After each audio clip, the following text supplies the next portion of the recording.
आइए आज हम अपने व्यक्तिगत जीवन से आपको सिखाना चाहेंगे कि गृहस्थ जीवन कैसा होना चाहिए, दाम्पत्य जीवन कैसा होना चाहिए, पारिवारिक जीवन और सामाजिक जीवन और हमारा आध्यात्मिक जीवन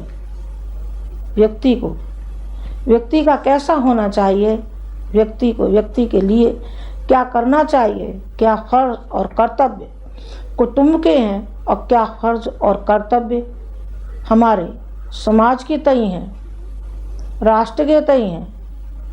ये आज थोड़ी सी झांकी मैं आपको कराना चाहूँगी। बच्चे पूछते हैं और कहते हैं आपने उदाहरण तो दिया, बताया तो सही, पर वो नहीं है प्रत्यक्ष। और वास्तव में जो प्रत्यक्ष में नहीं है उनके बारे में सही मूल्यांकन करना संभव नहीं है, असंभव है। जो चीज़ संभव है चलिए उसी को क्यों न कहें। तो आज मैं आपके सामने अपना और पूज्य आचार्य जी के संबंध में कुछ सुनाना चाहूँगी, और वो घटनाएं जो आपको मैं सुना सकती हूँ, जो नहीं सुना सकती हूँ, जो हमारी अंतरंग की हैं, विशेषता है, उनको नहीं कहूँगी, पर जिनसे आपको लाभ मिलता है, मिलना चाहिए, वो मैं सुना रही हूँ। सामान्य गृहस्थ के रूप में जब मेरे जीवन में आचार्य जी का आना हुआ तो मैंने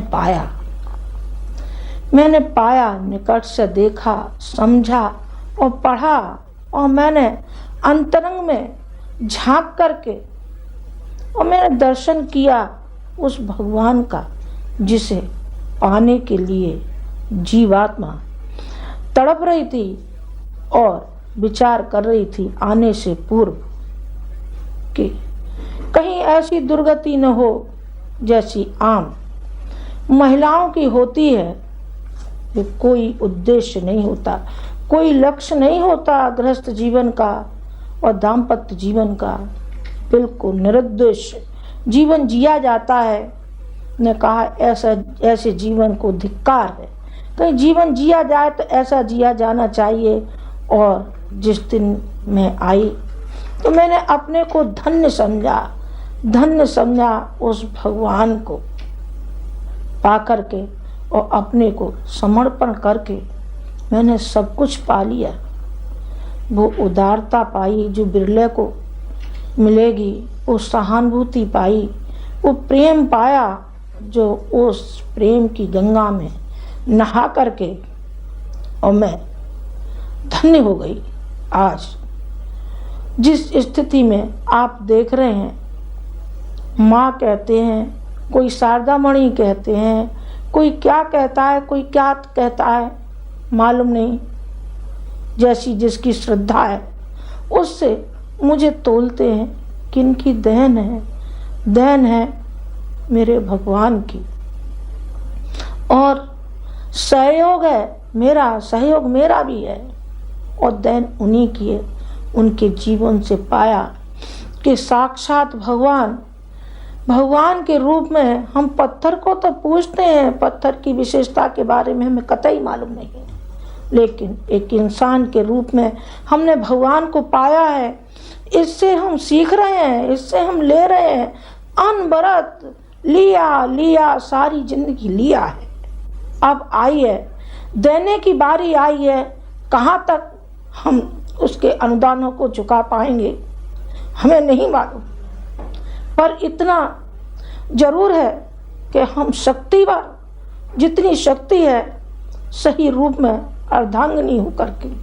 हालांकि उन्होंने मुझसे कभी धर्मपत्नी नहीं कहा, हमेशा माँ का संबोधन किया, माता जी कहते हैं। कई बार मैं तो हंस भी जाती हूँ, कहती भी हूँ कि आप ये क्या मजाक कर रहे हैं कि मुझसे माँ कह रहे हैं, मैं तो आपकी पत्नी हूँ। तो अनायास ही एक बार उनके मुँह में से निकल पड़े कि पत्नी तो कभी कभी विद्रोही भी हो जाती है और उसके अंदर बदले की भावनाएं होती हैं, लेकिन माँ के अंदर माँ के अंदर वो भाव नहीं होते और वो बदले की भावना नहीं होती है, वो क्षमाशील होती है। मैंने कहा तो फिर इसका अर्थ यह है कि आप में कोई कमी है क्या, आप में कोई गलती है क्या? वो तो है ही नहीं। उन्होंने कहा है चाहे नहीं है, मैंने जिस रूप में देखा है तो मैंने वस्तुतः वही बाना ओढ़ा, वही बाना मैंने पहना जो मुझको पहनाया गया। प्रथम बार जब मुंह से जो शब्द निकले, मैंने कहा कि इन शब्दों को सार्थक करना चाहिए। जैसे एक सद्गृहस्थ का होना चाहिए। सद्गृहस्थ में क्या क्या विशेषताएं होती है?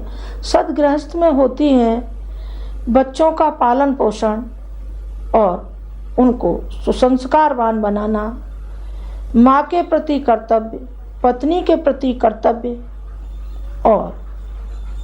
और उनको आगे बढ़ाना, उनको संस्कार देना और उनको देना। यही धन है, यही दौलत है। उन्होंने कहा कि हमने इसी के सहारे जिंदगी जी है, अपने गुणों के सहारे। बच्चों तुम भी इसी के सहारे जीना। और हम जिस मकान में रहते थे वो मकान हमारा 13 रुपये महीने का था, ये पीछे 15 रुपये किए। अंत में जब हम आए तो हमने उसको 30 रुपये महीना देना शुरू किया। मरम्मत कराते थे और ऐसे अपना जीवन यापन करते थे। घर में रूखी सूखी रोटी खाते थे, लेकिन हमारे दरवाजे से कभी भी कोई भूखा नहीं गया। आया जरूर भूखा, लेकिन गया नहीं। कुछ नहीं हुआ तो सत्तू खिलाए, खिचड़ी खिलाई, लेकिन खिलाया जरूर। और जिन्होंने खाया तो उन्होंने अपने को धन्य माना। कितने ही व्यक्ति तो ऐसे रोगी भी आए जो अपने मुंह से तो हम नहीं कहना चाहते हैं, पर अनायासी मुंह पे बात आ गई है तो क्यों नहीं कहना चाहिए, कही जा रही है।